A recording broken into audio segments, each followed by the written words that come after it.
Yun guys, good afternoon. Okay, gagawa daw si Miss ng lumpia.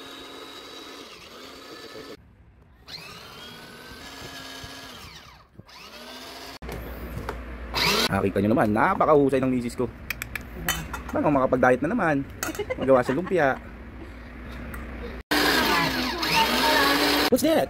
It's Beef? giniling. It's a beef or pork? Yeah, it's a beef. It's a beef. Ground beef. Actually kasi hindi kami gaano kumakain ng pork eh. Lalo yung panganay ko hindi kumakain ng pork. So we decided to buy the beef meat. So ayan.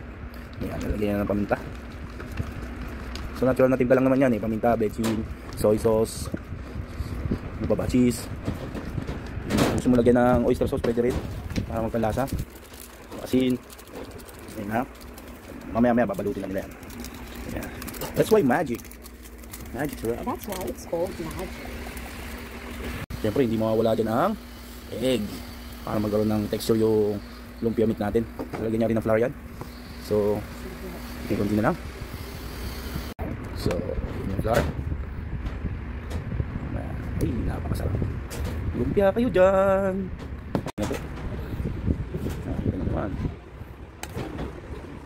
Okay, ayan na yung output ng meat nya. Wrapper na lang at ibabalot na yan. So ayan na nga, piniprepare na nila yung pagbabalot ng kanilang lumpia. So ayan, hindi niya na kinaya mag-isa kaya humingi siya ng tulong kay Ate Chay.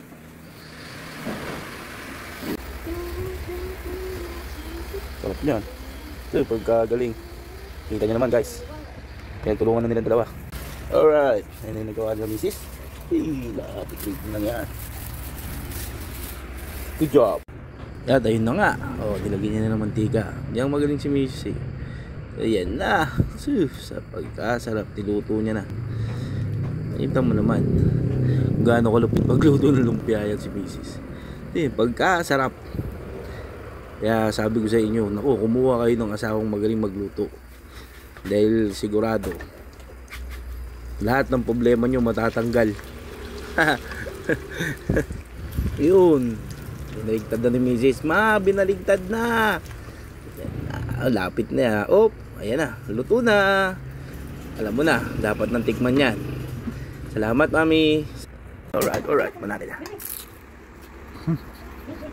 Grabe sarap. Salamat po.